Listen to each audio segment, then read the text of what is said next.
happy, merry holiday time things, maybe of all times from all of us here at the BC WrestlePod group. Twas the Thursday or the Wednesday before the holidays of things. Off to a great start. That's the next AEW pay-per-view. Merry End Christmas holiday weekend. It's Wednesday. You know what that means. We are here as the Just Three Gents to review the final AEW Dynamite almost of 2023, because they are going to have one next week. It is not going to be pre-taped, unlike our other companies here. So we are at the penultimate of the year, and I have the professor here with me. I've got Mikey with me. I am JVL. We are here on our AEW review on the BC WrestlePod on YouTube. You already know that if you're here. Please subscribe. Please click that bell for more notifications. We will be reviewing all the way up through the end of the year and World's End and my rear end and ending on time and other things. Yes, so we're going to be reviewing all these things. We're going to take our time for it. We're all a little punchy because it's the end of the year. And we're going to jump right into do I have to pay for your rear end? Like, what? I already have to pay for no, it's free on YouTube. My rear end's free on YouTube. It's Google search. Oh, man. It is just the pre-show to, our end of the year reviews. So it's my rear end to end of year. But we are going to start off strong. So just like this, we kind of got through our little bit here as things were going on around us. Just like AEW did, they had the kind of like Excalibur setup going into the first match, which was Continental Classic going into the semifinal. We had Swerve Strickland taking on Roosh to see if Swerve could get to the amount of points to take on supposedly Jon Moxley at least, and maybe Jay White in a final going in there. So, boys, this, for me, should have been the main event. This was that good of a match. My match of the night. You just made my brain hurt. Did you just say that out loud? I did, because not only did we have a 1 count to get out of a 450 splash, we had the complete psychology of taking out Roosh's leg the entire time, so he couldn't hit his bull's horns, and we had a very, very hard swerve kick to end the match. I thought this was the match of the night. We can talk about that as we go along a little further. I thought I'm not sure how I feel about that. I took notes on. I watched this twice. There were some really good spots in here that are really great. The first half felt a little slow to me, starting it off. I kind of expected them to be moving. Disagree. It just felt not quite there for me. Disagree. The first few minutes. You can disagree. We are in America, where you're allowed to disagree, and pronounce America incorrectly. I did think the second half. Disagree. You will say it correctly every time. I came here for an argument. I did think the second half of the match, I thought was great. I thought they got on pace. I like watching Roosh. Roosh makes me happy. Again, some of the gnarliest chops in said business. There was a really hard fall Swerve took off the apron about halfway through this that looked like, oh God, that's a tailbone. Like that was, that looked like it hurt. He was suplexed off of it too, like not onto the apron, like straight to the floor. They brought that up. It was very bad. There were a few spots in there that I was like, that looks like that hurt. That straight jacket pile driver? I was like, ooh, that was inches from.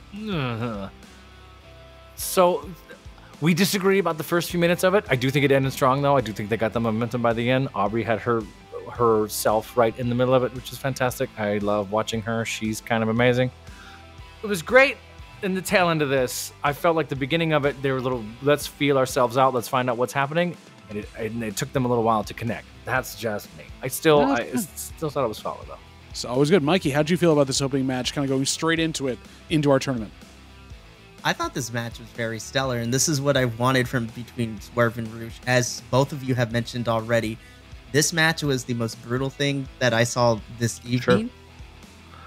I believe it was the suplex in which Swerve completely missed the end of the apron, and it looked like he just fell straight to the mat. I was like, oh gosh, no. My biggest concern coming out of all of this is because of how hard-hitting all of these matches have been for all the participants in both leagues.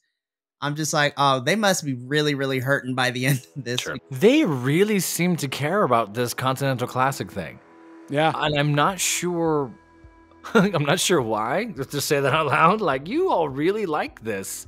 I'm not sure. Tell you why. Do you know why? Why? I don't know the exact reason, but I can give my perspective. That's not what you said. You said you knew why. You know why. You had insight. You can tell me why. I need the answer. We're America. I have to pronounce it correctly, and you need to tell me why. The origin of this tournament is because Danielson has always wanted the American companies to have something similar, as I said on multiple occasions, close to the G1 climax that New Japan does Sure. And so this is their first year doing it. And for the most part, I thought they were very successful. The few critiques I have is that I feel that they need to book certain stars a little bit better because it makes no sense, as we'll talk about the next Continental match that we have for Gold League later in the evening. I also think you should expand the field for each league from 6 to 8 individuals. Sure. Because then you get more matches, and I think it's less of, all right, somebody has to lose here, somebody's got to win. It makes it breathe more because the G1 Climax has 32 participants in 4 blocks. Over 2 months. Over 2 months. The reason why I thought this was better too, John, it could have been a stellar match because had it been switched with the main event, the storyline capability of this and the danger that could have been there then would have had more palpability to this hard-hitting match.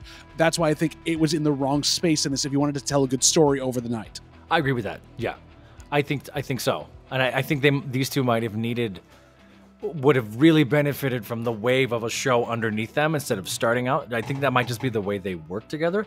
It seems that's just might be what I'm picking up on. Swerve tends to feel out the first 10, 15 spots and moves, and Roosh seems to be a firecracker. Like, what do you want to do? Okay, I'm going to do that too. So maybe that's what I'm feeling, but I think you're right, though. I think moving that around, and then like we'll talk about plot-wise, I think it would have makes complete sense. Just a hint better. Yeah, you're right. But we jump from that to a bit of a downer, but also an upper at the same time. Chris Jericho comes on to Out of Kayfabe, totally unreal. Send all of our regards, as we do, to Kenny Omega, suffering from diverticulitis, the thing that almost ended Brock Lesnar's career. I currently suffer from it. It is not a wonderful disease, and if you don't catch it early, you can get sepsis and die. So the fact that it was caught, that he's in the hospital, I'm glad he's alive, but it's going to be a long road to recovery, especially if he was dealing with it for quite a while. Jericho threatening that they're still going to come for them, and talking about the Golden Jets, which please stop, just let it drop. That's all done. We're done there. Why? I wish it was any other name but that. But that's okay. But either way, we got a nice sentiment from him and Jericho playing to the crowd that he was live talking to. So it was a nice send-off for Kenny. Jericho, I think at this point, is going to be his best representative if they keep it going. Mikey, did you feel that we needed anything else to announce this? I mean, this is better than what we saw from CJ Perry on her own stuff there, because people are getting some random stuff in AEW right now. It's baffling the craziness that's happening in terms of just freak. CJ Perry was just a splinter, and then... I like to blame our Ring of Honor co-host Jesse for showing me the more gruesome version of that. Yeah, if you haven't seen it, go check it out. It's on her Instagram. Like, you can't don't do it to yourself. It's there, but don't do it, because we're not saying don't. We'll move on from that. We go then to our match, which was for Pride and for, I guess, to see if somebody could go all the way and be zeroed out in this tournament. Mark Briscoe took on Jay Lethal in, their second meeting since Mark's brother Jay died. And it was kind of not a rehash of that match, but it was definitely a lot of playing to the memory of Jay, that type of thing. So it was a nice match to see. Didn't need to be in this Continental Classic, and we had Mark Briscoe get a win out of it. But honestly, as we talked about earlier, having someone job out the whole thing is just either you're punishing somebody or you just did not plan this well, and I think it's a little of both. So we're kind of leaving it there. Taz had a Lynn Swan reference, real timely Taz, 1970s Steelers, great job. I know, right? I heard that. Yeah, it didn't need to be here. They should have just been disqualified from the tournament at this point, because, ouch. I think it's hard. I love watching them work. I thought that worked really well together. They like chopping each other, and they were kind of laughing. There was almost anything you can do, I can do a little more thing. At one point, Jay was holding his shoulder, like, no, please stop, because one of those gave him a stinger, and you see his whole body go, he's like, oh, you felt that? Oh, no. And then they kept on going. I thought that, we almost had a not to cross-promote, we almost had a Charlotte Flair moment when Jay slipped off that turnbuckle, and that had my heart jumped like, oh, no, you're going to blow out whatever that... You can kind of hear it in the announcers. They also all go like, oh, but he's okay. Yeah, that could have been bad. Yeah, that would have been awful. And now we're back in the action about the thing. I agree. One of the downsides of this Continental Classic, like we're talking about, is now it's just for Pride. And I'm not saying you can't have a match for Pride, but when you're eliminated, now you're just putting yourself out there for injury, and what do you get out of it? There's a few things you got to tighten up if you're just going to have them go out there anyway. Mikey, how'd you like this one? Oh no. I think of the 3 Continental Classic matches we got, just again, I agree that this maybe shouldn't have been a Continental Classic League match, given the fact that there's no way that, according to, and using the term that commentary has liked to use the last 2 months, mathematically eliminated. Every time we say it, too, I hear the like MXC thing, like, don't get eliminated. So it's ridiculous. Thank you for that. That making me happy. I actually really enjoyed this match a lot more than I thought I was going to. And from a writing perspective, in terms of how much heart you want to give a match, this was probably my favorite match of the night. This was kind of edging me for the match of the night. I liked the grittiness of it. I liked the fact that I got a standing ovation. The fans were there for this. Oh, yeah. They were all in. This was the feel-good moment of the show, and I think, again, because I'm the big sensitive softie here at the Bi-Conics, that's what I really enjoy in my wrestling. And honestly, Brisco getting 3 points is a testament. I was like, you know what? It's like, whose line is it anyway? The points don't necessarily matter at the end of it. I had a good time while I was watching this, and sometimes that's all that matters to me. Because this was really outside of the opening and this match and the closing, everything else was just meh. That's what I used to tell my students about grading. It's all made up and the points don't matter. To quote the Who's line, just to be like, hey, these are arbitrary. These are letters that mean nothing. Because you're in the arts. That's what happens. I agree with you, Mikey. And we could talk about this at length if we really wanted to. But again, this is a symptom of that Continental Classic and not knowing where to put these folks that are just kind of jobbing their way through. I think that's unfortunate. I'm not sure why those decisions were made or what triggers were pulled and not pulled and blah. But I really liked this match. This one was a lot more fun for me to watch than some of the other ones we'll talk about in a little bit. Yeah. I also, just a last thing here, I enjoyed the chair spots. Every time the crowd was cheering for chairs and they couldn't get them, and they had chairs come through, and finally Brisco sets the chair up, puts it down, like, sit down here, and then he runs and does a flip over this thing. So they got really it in there, great. but yeah. Something funny that I think this will keep coming up is this: what the chairs mean in the Continental Classic. You can't use them, you get disqualified, but they come out every single match for some strange reason. It's a tool that everyone uses. It's like pure rules, where you think you can use the damn tool and everything you have, and then you can't. So, a very good match, heartfelt in that respect, but it was in the wrong place for what it needed. It should have been the same thing, not part of this tournament. We then get a heartwarming thing where MJF is inducted into the Jewish Sports Hall of Fame. Great for him. Great kind of feel-good story for AEW, all that good stuff. And how old is he? 20s? What? 26. Man, and he says this in that speech that he gives there. He's done so much in a short amount of time with his career, and he absolutely has.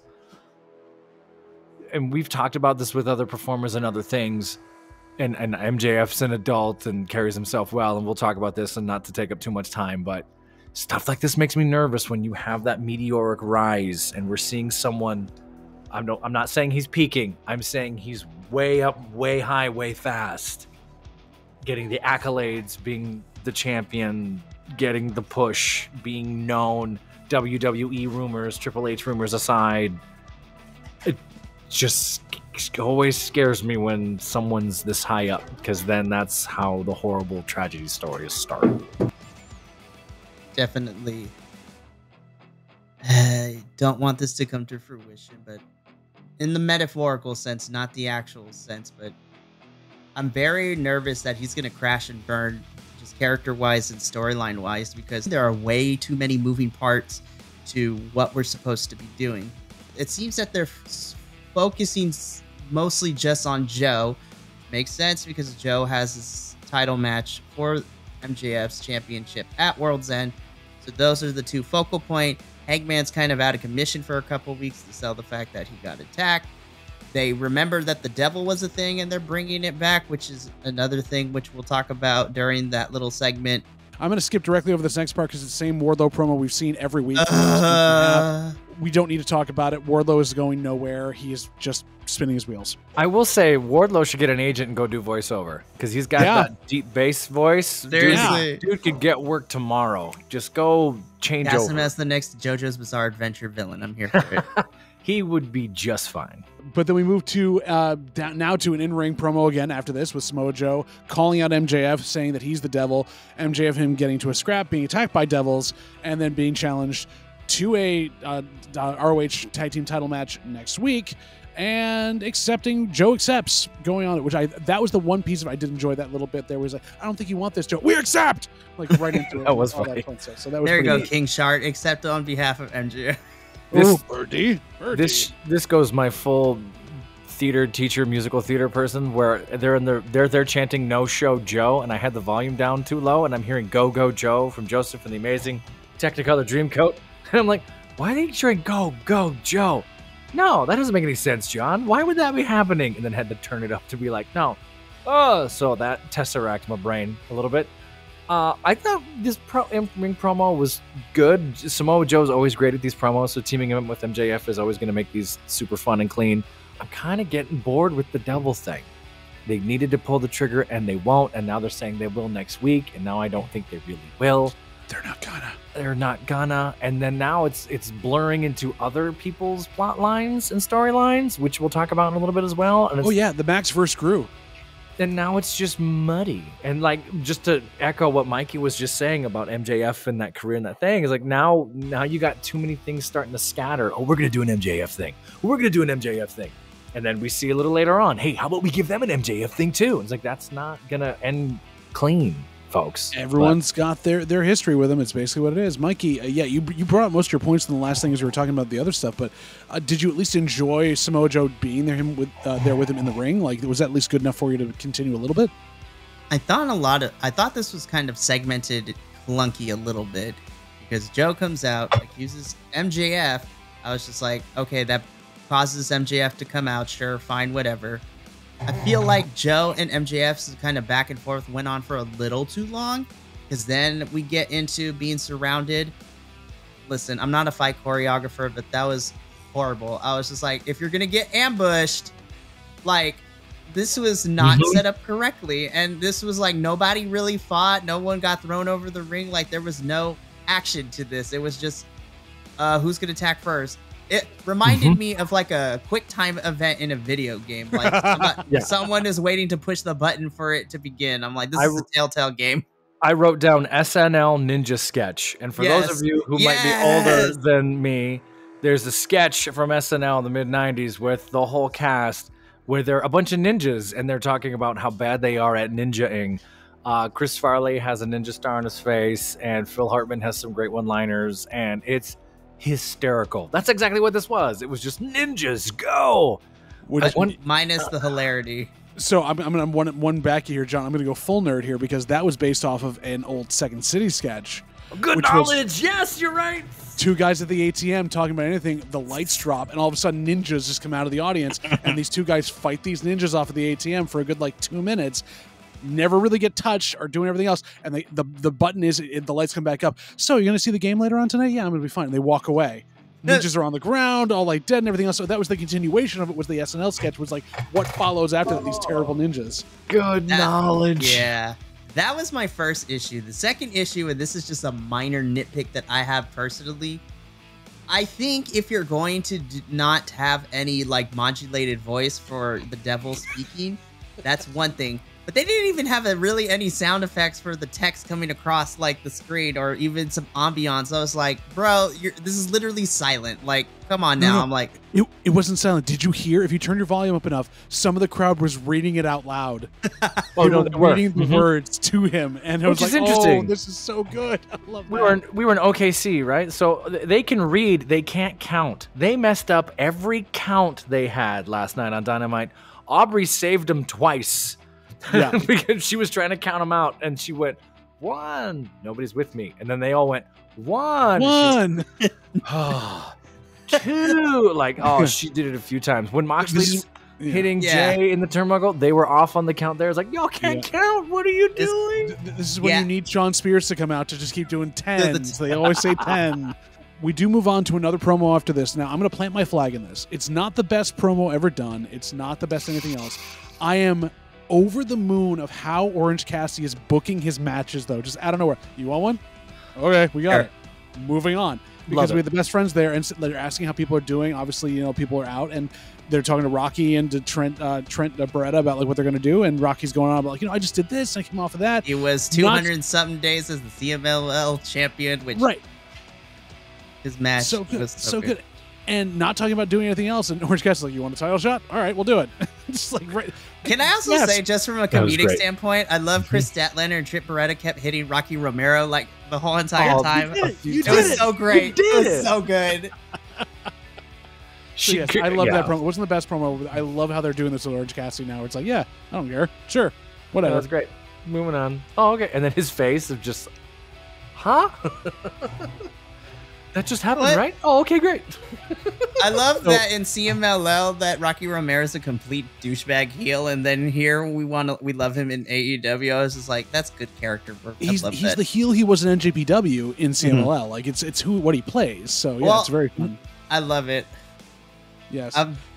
We then move though to my favorite bit of commentary, but the match just didn't get anywhere, and I'm very sad about that. It did not click, and I wanted it to so badly. Yeah, because Toni Storm comes on commentary, sets up, and she has I'm going to read these out verbatim. Two of the best lines on commentary I've heard all year. The first toward Taz like, you're my favorite, you know, new commentator. Well, you're my favorite landlord. I hear they call you the human duplex machine. Which was amazing. And then as Shivani is running down something else or running down into somebody else and Toni gets mad at him, she goes, wow, it's weird. When Sting isn't here, you have nothing to say, do you, Toni Schiavone? I was like, literally, I was like a high schooler again. I was doing the messy scream. I was like, she is so good. They were so much more inviting this time than last time she came down to the announce table. Obviously, I think they got a little heat from that because we all noticed. So this time she came out guns blazing. Like, I'm coming, and she went at them. You. Oh my God. They Taz tried to cover it up. We're like, yeah, I own a few duplexes. I was like, no, that just made you sound really stupid. Just let Toni Storm run. I will say, we'll talk about the match, but towards the end of the match, like, there's a still shot that I was looking for the thumbnails for the views for this video, and it's just Toni Storm in black and white, just with Butler Luther holding her, and she's just like, I don't know what the line was. Wrist and everything. It was so good. I'm not sure what the line was, and she's just talking. It felt like it was out of nowhere, which is funny for me. And she just goes, yes, speaking of tits, there's Saraya. Like, right there. she was saying, he's like, you know me on my run, my tits will be out, my shoes will be off, and I'll be ready to go. Speaking of tits, there's Saraya. That's what it was. Maybe I was just distracted. Just the way it came out. She is the best gimmick that any women's wrestlers got going on right now, and just the absurdity and how naturally it has gone over with the crowd. That's a testament to Toni Storm, because we're trying to avoid talking about the actual match, because I was protecting Saraya, and Riho was not working well with her. It just seemed like it was too much. That's what I was gonna say. It just felt like they weren't working super well together. I like Riho, but I've seen of her. This is only the second or third match I've seen of her since she's come back. Yeah, kind of what just happened. And what's hard is once it was over, strange ending. Once it was over, Saraya was gone. Like, she took off. She was like, ding, I'm out of here. Partly because she knew what was going next, but it was also like, I want nothing to do with what I just did. Yeah, Give me a second. This match was not what I wanted to be. And it was the only women's thing that we had. Right, you know, it's unfortunate. It's very unfortunate. Again. I will also say, though, before we get into the next segment, because I thought it was kind of funny, because I noticed the weird things about this. As Tony Schiavone's getting up to do the next segment, it was funny watching Toni Storm like book it backstage all of a sudden. Yeah, after Mariah you just see her robe like flash through to the back. So funny. This is after, so for everyone that didn't watch it yet, basically Toni Storm came in to confront Riho, got knocked down, was getting beat up. Mariah May got in and saved her with the belt, which also pissed off Toni as well, because you're stealing my thunder. I love that she went to the corner then and down there everywhere and saw some signs like, my fans, I'm here with my fans, I'm good, I'm pointing to you, I love you, who are you? The other gag was the opera glasses for Riho. You're so small that I have to magnify you. So funny. It's so good. If nothing else, watch this for Toni Storm. Don't watch it for anything else to do with it. Yeah. And listen to Tony Schiavone be put in this place as he deserves. He's like, I got nothing. I can't say anything. I know better now. Yeah, not to go full Wayback Machine, but she's starting to remind me of Ab Fab. If you knew what Absolutely Fabulous was back in the like some of the stuff she's doing, I'm like, I know that face. You're going full wheels on fire. I know what you are. This is going to get crazy. It's going to be good. It's going to be wonderful. We then cut to commentary desk again. Tony Schiavone reads a prepared statement by Christian, which, even with him not there, was one of the better promos of the night. Ridiculous, but it was so amazing. I was just like, listen. I was like, and this is an idea that all champions who aren't going to be at every single show should do. Have a prepared statement. That starts off with, if you don't read this the right way, I'll kick the yellow off your teeth, Schiavone. Oh, man. Like, shots fired right at him. I was like, damn. Beautiful. Tony Schiavone killed me with this. He says, and I need to be heralded as a hero. Looks up at the crowd and just breathes heavily. I was like, it's small, like, things like that I love, which is really weird. But to go anyways. Full acting teacher, and Mikey will appreciate this too. The rhetoric of said written letter. For those of you who don't know what rhetoric is, it means language. The way it was done, and the argument and the connecting of the thoughts and the image and the reason and this, and not to go full teacher on you, but like, oh look, I'll pathos, I'll appeal to this logic, and but in a hateful, evil way. Like, damn, if Christian Cage is writing those himself, he's smart. His meter was also very on too, because it wasn't there was no breath time that was very good, but it was you got all the way through it without having to sit there and think about much. It took you on the ride. It was very nicely put together. Yeah, it was basically a sonnet. It was very good. Not Tony Storm, Christian Cage. Well, Tony and Christian are probably my favorite character-wise in terms of everything they got going on. Christian's promos are the best thing that we got. Toni is so off the cuff. I love her so much. It is a beautiful thing. And I got to give it to Tony Schiavone for this one, because had he not read it in the correct, with the speech and the pattern and all that, it could have fallen flat. Well, as much grief as we give Schiavone, because he does deserve it most of the time, he knows how to cut copy. Like, he can read a commercial. Like, he knows how to do that. He's great at that. So you knew he was going to nail it. But this would have hit different if like Excalibur had to do it, or someone else, one of the other. If Taz had to read this, it would have been hysterical. Taz couldn't have read it. Taz would have just said, "I'm a duplex." Yeah, I'm a duplex. They hand it to Taz, and Taz goes, "I can't read," and then just hands it to Schiavone. I'm a product of the public school system in New York. Yeah, Taz it couldn't be. That would be hilarious if they try to give it to Taz, and then Taz is like, I can't read this, and Schiavone like pulls out another letter marked in case Taz can't read English. And then inside is like the New Yorkin translation for it. Hey yo, if you. So but also at the end of this promo, Christian's music plays. He's not even there. The promo and his music plays. It's so good. But this was like the block of promos with the women's match thrown in the middle of it, because we then go backstage and Max and Joe are still arguing, obviously, because the Mac verse, but he sees a devil mask on the ground outside of the Mogul Embassy's locker room, and he pulls poor Nana out, which was great. I actually love the reaction Nana gave him. And then Swerve and he rehash old history, and Swerve's little dig at, like, you go to auditions, I signed contracts, I got into WWE when you couldn't get through the door. Like, damn, these two they went at each other. I don't know what their full history is, and you two might be able to tell me on air, off air, or whatever. They cut a promo like they're friends, though. Like, they were throwing these things at each other. They've known each other for a very long time. Yeah, they were on the road together, driving each other. It was enough for them to be like, I'm coming for you. I'm coming for you too. And it wasn't like they were trying to make each other break, but they were definitely getting to each other the way they were doing it. You saw Swerve kind of turn at one point. You saw Max kind of look down, like, stay on it. It's a one shot. Swerve said something great about being my chauffeur. Yep. Some line like that, like, you were my chauffeur, you drove me all these places, and you see Max just kind of like, you son of a bitch, like the way he just held it in. So that, I thought that was actually, this was fun. I kind of like the two of them going heads up. It does make the MJF universe bigger, like 20 years of plot lines, so I get it. But I think that they did a good job of not immediately throwing Swerve into this whole entire mess. Sure. And I almost making him the next big challenger that might actually take the belt, because it seems like that's where they want him to go. That'd be great. Yeah, it would. and then Nana pulling back. Yeah. Sean, hey, like, oh, wow. Shane, Swerve. But I love Nana pulling him back in afterwards, going, "Yeah, I meant to tell you something about Rampage." Because we got a Keith Lee problem. Keith Lee is coming for you, Swerve. And as much as I hate that it took us, a year and a half to finally revisit this feud that should have happened when it did, I'm still excited. I mean, they had to get over the Shane Taylor stuff in ROH first last weekend. So Shane, that took almost 7 months. It did. But we move on from that promo. We're finally out of the Maxiverse. We can actually do other things tonight. Roderick Strong and the Kingdom taking on Commander, and hated it. Oh man, the over rotation on the backbreaker where Commander nearly broke his face. Yes, I was like, no, this is not what I want. They missed a few spots at the top and then tried to make up for them, like they were on the wrong turnbuckle or the wrong hand thing or some things like that. It just felt like, I don't know if they communicated at all beforehand. I'll put it like this. If they had not talked to each other, I think they would have had a better match.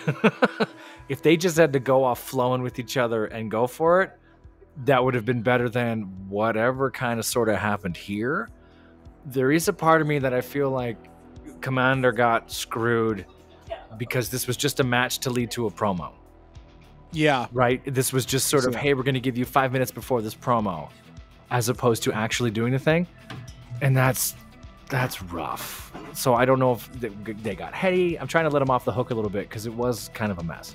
The other part to let him off the hook was Commander was coming off a very, very hard match on Friday night, being in the Survival of the Fittest match where he went down to the final 2. And he took some nasty bumps in that one that I don't think he's fully recovered from, but couldn't do it.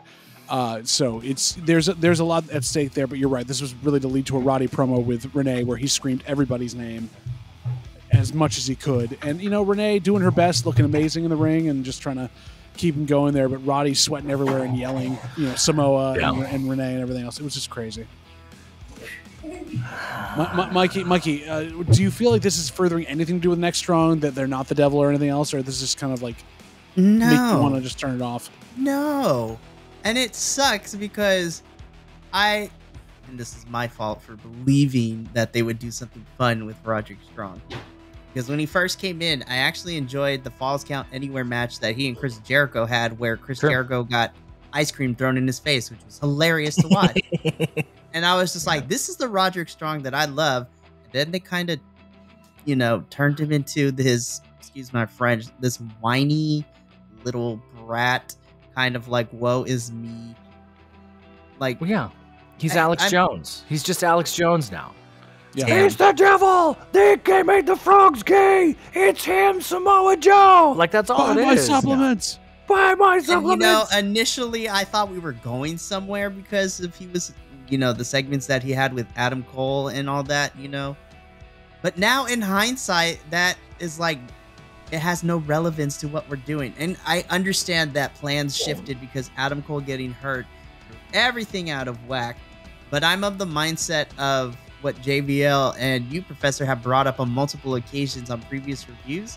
I honestly they haven't decided who's going to be behind the devil mask, and they're just playing games out here. I don't think they know now. They don't know who's 6 days to make a decision. I don't think they know currently. I'm going to predict this right now. We're going to get a reveal at World's End. And I swear to God, if it is Jack Perry, I am turning off my television. But it's supposed to be. It's supposed to be next week in Dynamite, isn't it? No, they're having the tag team and the Minions against them. It's not on Dynamite. They're going to reveal it at World's End. But I think there's going to be a reveal at World's End. That's what I have a feeling. And if it's Jack Perry, I'm turning off and I'm not watching AEW for the next week. Like, that's how frustrated I am. It's like, going to be Dolph Ziggler. Sorry, Nick Nemeth. It's going to be Tony Khan. The swerve of the century. Tony Schiavone. It's Tony Schiavone with a letter from Kristen. No, the swerve of the century. It was Dalton Castle all along. I would take that. I would take that 100%. It was Dalton Castle and the boys all along. Yeah, JVL doesn't know. I mildly fell in love with that man. Like, who is this theater person? Thank you. Thank you for jumping on the train. We made we made Professor bisexual for Dalton Castle for a hot minute. Me and Andrew. Yes, and Andrew accomplished our mission. What? Yeah. Hi. Yeah, my wife heard that part. I've been talking all this stuff the whole time. My wife walked up to me and went, huh? Yeah, we love you. We love you very much. It was only for a few seconds. Still an attractive peacock man. Very much. Feel the power of the peak. But ultimately, this match was a disappointment. The Luchadors never get a win on Dynamite. Not even Penta anymore gets a win. It's rough. You have to go to Rampage. Yeah, and this is going nowhere. I don't understand what we're doing with Roderick and the Kingdom. Yeah. Especially the Kingdom. What the hell, man? Oh, no, they're fine. They're walking around choking themselves and doing this. That's their entrance now. It's go ahead. And I've had issues with that. I was like, go ahead and pretend that you are hurting yourself, like, 18th century way. That's what it is. Yeah, I'm a huge NXS fan. Very David Carradine-esque. I'm done. I'm over with this. I hated this match. This is the low light for me. That's saying something because I didn't even enjoy the women's match, which unfortunately suffered because it didn't click. But from a storytelling perspective and just the overall grand picture of things, this sucked so bad. Yeah, it's rough. So we move on from that. We get the hometown boy JR feeling better about himself now. He's finally recovered from that fall, which is great. Came back to call the final match. And you know what? If we're going to use JR like this, one match out of everything else, I can deal with JR in the old folks' home on occasion. Him at a pay-per-view where he's sitting there for 6 or 7 matches when we have a problem. So this is great to have him there, make him an attraction. He seems to still really have something in the tank where he wants to do something, but it was fun to see him come out. He wasn't Jay White versus Moxley. Yeah, he wasn't nearly as non sequitur as he has been in the past. So that was kind of nice. Exactly. He had time to recover and actually prepare for this one. Sure. But then we get our final Continental Classic match, Jay White versus Jon Moxley. And if Jay White won, then it would become a triple threat for the finals, which I'm all for the 3 participants in that match. Spoiler, Mox lost. But to get there was kind of hard, and I'm waiting to see how this goes. But in general, this was a pretty hard-hitting match, pretty good about that stuff. I feel like it worked well together. And you're right, the OKC crowd just had a little trouble actually counting. The whole time. The whole night. Like, they're trying to... And maybe it's just me. Maybe I was imposing. But every now and then you saw the wrestlers looking at the audience like, 2 comes after... Yeah, hey, there you go. Yeah. Just a little lost. I wrote down twice what gets you disqualified anymore because they just bite and eye gouge and do crazy things now. Like, what? And that's okay, I guess, when you just have to... And JR tried to cover for it. Be like, sometimes you just got to poke him in the eye. Like, anything it takes. Like, well, I guess so. But 10 years ago, that would have been a ring the bell, ding, ding, ding. Except for Ric Flair. Unless you're Ric Flair. Right.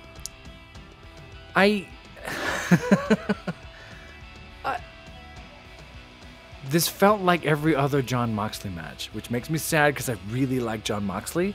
But it seems like anyone who wrestles him, he doesn't he gives them everything. He sells all their stuff for sure, but every Jon Moxley match feels like a Jon Moxley match. And I don't know how I feel about that. And not too dissimilar from a lot of other wrestlers. You get in a match with them and it feels like, oh, we're just doing the same 8 beats in a row of whatever we're going to do, beats in a row thing. I wrote down that veteran Jimmy Vaughn is probably really excited that Moxley did the finger rake along the top. I'm sure that is his thing now. That it was a throwback to the old 80s thing. So yeah, I feel like you could have put this anywhere. The fact that it was set up as the closer of the night did not close the way it could have or should have. Talking compared to other matches we talked about this evening, this would have done better in the middle. It needed just a little bit of time. They didn't need to think about it for 2 hours. They could go out there and feed off the whole show as opposed to, hey, close it out. Put it as the opener so that we know that it could be a triple threat so that when Swerve wins his match, it guarantees it. Like, give that jeopardy there. Which and now Swerve has something to talk about the rest of the show. If you're going to use Swerve the rest of the show. Yeah. Exactly. Mikey, how did you feel as this was our closing match as Jay White backflips out of the Death Rider into a Blade Runner and gets his 3 points? Which, that Blade Runner, Moxley's head hit the mat hard on that Blade Runner. If you watch that. Yeah. Oh, absolutely. And that was what I was going to bring. I thought this was a pretty decent match. Again, I'm used to seeing this kind of style of wrestling from Mox now, the last couple of months that we've seen him. So nothing is really innovative or changes that much, but I know what to expect. I am happy to see that Jay White did pick up the victory here because now my inner fanboy is excited for... Well, I mean, Mox is just there, and I love Mox, but really, for me personally, it's going to come down between Jay and Swerve, in my opinion. Really? See, Well, here's the thing. Again, I'm not booking this, but if I were going to book this to make it hire Mikey Tony Khan. It's not. He's not going to, because Tony Khan doesn't like the Luchadors winning, so he must not like me. I'm just saying. No. Unless I work on Rampage or Collision. What's that? You look like the Craig bot from Discord right now. Use your words. Use your words. Yes, a bear swallowing a microphone. Always a good visual. Mikey, you don't want to work for ROH? But see, they're a great up and coming indie promotion. See, Tony Khan bought ROH, but I don't think that he is really in control of it. I would love to write a book for ROH because that means I get to work with Jerry Lynn, Stokely, and Maria, 3 of the most competent people that Tony Khan has right now. You would be a great Vince Russo. You could totally do this. See, I have more brain cells than Vince Russo, so... I mean, probably do. And I actually like logic, whereas he just is butt freaking wild and just throws anything at the wall. But with this particular match, I'm happy that Jay White won. I was laughing my ass off just watching Jay White mock the dance at the end of this match, which was beautiful. Yeah. And then, of course, this is the Bullet Club Jay that I have come to love in New Japan. He pretty much like bashes Moxley in the back of the head as the show goes off the air. I was like, yes, that is what you do. Be strategic. You know Mox is going to be a threat. Let's just make it more so it's just really between you and Swerve. I have the feeling that Mox is going to go super Moxley and LOL, I win at the end of this. He's the baby face in this match, which is the most ridiculous thing. Sure. It's the craziest thing. But again, going back, I would have it really be between Swerve and Jay. And either one of them I would be happy with. Obviously, I would love to see Swerve kind of go to the finals, but you know, I don't think Swerve is winning because we got Keith Lee waiting in the wings. Sure. So I think that Mox is probably going to win. I would be pleasantly surprised if it's Jay. Ultimately, though, I think it should be Mox versus Eddie in the finals, and just because I want Eddie to defend that thing I want to defend Ring of Honor more than anything in this planet, I'm still rooting for Eddie to win this one. Blue League is way more interesting to me because this is way too damn close over there of who potentially is going to win. You can tell that too because they put Blue League matches in the last couple of Dynamites because the Gold League matches were booked so weird. And I don't want to. I like Jon Moxley. There's only 3 wrestlers I'll probably buy merch for, and Jon Moxley's one of them. Dalton Castle. That 4 is Dalton Castle. Well, maybe Dalton Castle. That's right. There is a new man in town. There's some of that Jon Moxley gear just looks so good. Macho and Butch, and then I'll buy my Dalton Castle cape and then walk around after a shower. We also got to introduce the Iron Savages is the newest. Well, there's so many now. Well, now that you gotta watch ROH with us tonight. Like when you get over there, we'll watch it tomorrow. You'll be on there. Don't have to be on the review, but watch ROH. The Outlanders? Oh my god. Oh, the Outriders. The Outriders. Excuse me, Outriders. Oh, so fun. Anyway, my only issue now that we're talking Continental Classic because we're at the end. I feel like if Moxley wins, I knew that in the beginning. I saw Moxley on the list of blue and gold and went, oh, this is Moxley's to win. I wonder who it's going to be. And then he just smokes everybody. And there's another message. It's like, okay, well, then I already kind of knew where we were going. It seems like they got halfway through this Continental Classic and went, okay, we got to shift the booking of these because no one's interested. And I think you're right. Blue, way more interesting. You have stuff to write about. You have stuff to play. You literally are about to have a 4-way tie between guys that I wasn't expecting. I thought they were really going to get buried. I mean, outside of Daniel Garcia, who shouldn't have been buried in this. But guys that I didn't expect. I knew Danielson was going to do good.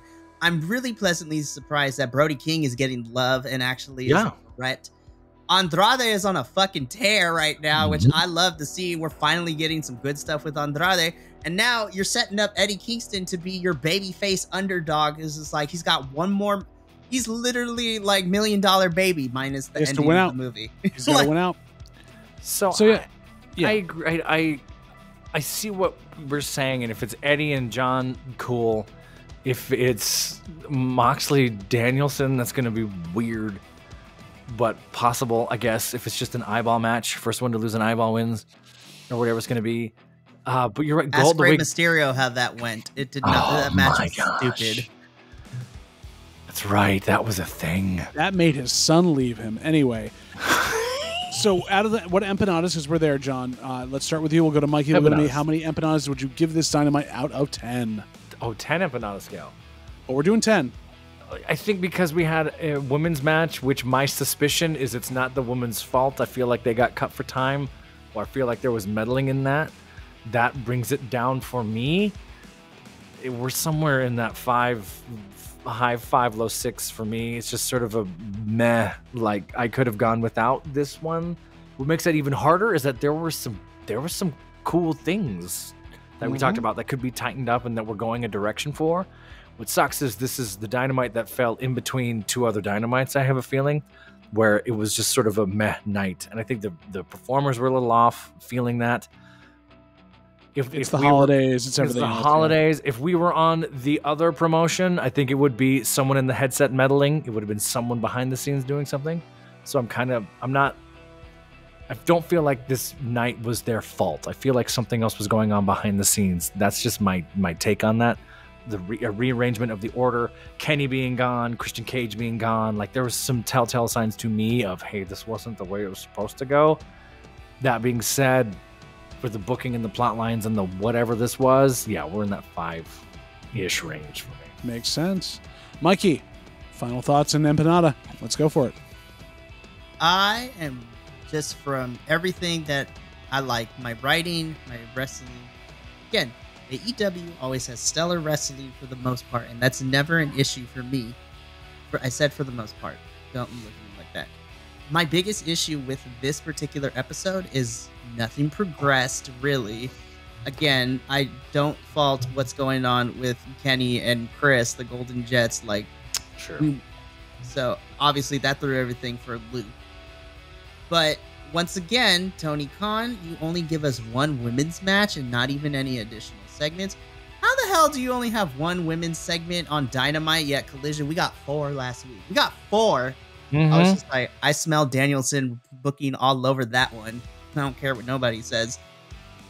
Everything was just okay and serviceable, which is not necessarily a great thing. If I was going to reorder some stuff, honestly, I would put Jay and Mark as the opener. I would put Mox and White in the middle, and then I would have closed with Swerve and Rouge. And I think that would have set them up to succeed a little better. Yep. Wholeheartedly. Yeah, there was just misplacement. The pacing was weird. It felt like a lot of talking head pieces minus the wrestling this week too, because there's only 5 matches, but only really 3 of them counted for anything or had me interested. Sure. Women's match was disappointing because Riho and Saray didn't click. Roderick Strong and Commander was a waste of my time. Such anger, but you like Commander. But the thing is, it's Tony Khan consistently never letting luchadors succeed. No, you're right. In anything. I agree. We have never had AEW have any Latin superstars held any titles since Phoenix and Penta for the tag team championships. Phoenix did hold the international title until he got hurt after he hurt Moxley. We don't count that in this household. We do count the international title. Thank you very much. Orange Cassidy is a gem. Orange. There you go. That's my point. Orange Cassidy, not Phoenix. Anyways. Yeah, because he got hurt. Don't you start this with me. You gotta still give it to him, though, Mikey. I know it's by default, but take it. He got the title, and he held it. See, I would take it okay, in the sense that I would be fine with it, but every other luchador that AEW has on their roster has not won a single thing on Dynamite. You have to go to Rampage or Ring of Honor in order to win. I mean, even if you take it from a luchador, you're still the champion. Anyways. I'm not going to entertain that because we're going to be here all night, and I am not going to go into full spicy mode tonight because we don't got time for all that. No Mikey Picante tonight. No, because we're on a time crunch because we can't sit here all night, but I'm giving this a 4 out of 10 empanadas. Like, again, this was very serviceable, mediocre at best. And that's saying something because I rated Monday Night Raw a lot higher this week. Yeah, which I was surprised about when you did that, but I understand that. Which is interesting that we've seen this sort of crossover now where WWE's figuring something out and AEW is sort of just barely crawling to the end of the year. AEW has lost their identity. This year was an identity crisis for AEW, and they are slowly finding their way back. My biggest hope for 2024 is find your identity of what made you like win over with wrestling fans all over the world to begin with. But also on top of that, you already have stellar in-ring abilities and workers. Let's get people to actually make interesting storylines outside of championships. There's a lot of history between a lot of people. Again, that's my point to Collision, because never in my wildest dreams did I think that the idea of Julia Hart and Sky Blue teaming up to take on a returning Thunder Rosa and Abaddon was going to pique my interest. And in 2 weeks, this is the best women's storyline that we got going on in AEW, which is sad because that's not even for a title. And we can hear more about that on the Collision review and the Rampage review. I'm going to get to this quickly, though, Mikey. I agree with everything you said. I'm giving it 4 stars as well. That's with the removal for the women's match. I'm adding a half back on because Toni Storm was just too much. I enjoy her too much. So that's where that was. That's fair. Yeah, she was great. So, gentlemen, thank you for sitting through Dynamite this week with us. Thank you, and have a wonderful holiday, everyone out there in BC WrestlePod land, whatever holiday you celebrate, whether it be Saturnalia, whether it be Yule, whether it be the other ones that, you know, are tied to more religious practices, or you just want to sacrifice babies and goats to Elizabeth Bathory in the back like the professor does right there. Yeah, we're just getting ready for it. It's just going to be a few minutes. It's going to be great. Exactly. So, enjoy yourself.